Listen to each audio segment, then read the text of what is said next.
আসলে টিচার নিয়োগ হওয়া উচিত ছিল, খুব সম্ভবত অতীতে সেভাবে হয়নি টিচার নিয়োগ।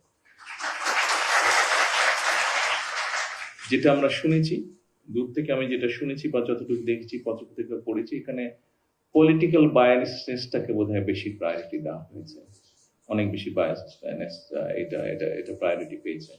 আমরা যদি যে প্লিজ হাবিব আওয়াজ হচ্ছে, আমরা যদি টিচার অ্যাপয়েন্টমেন্টের ক্ষেত্রে রেজাল্ট দেখে, মানুষের মেরিট দেখে টিচার দেয়, আমি মনে করি এই অবস্থাটা পরিবর্তন করা সম্ভব।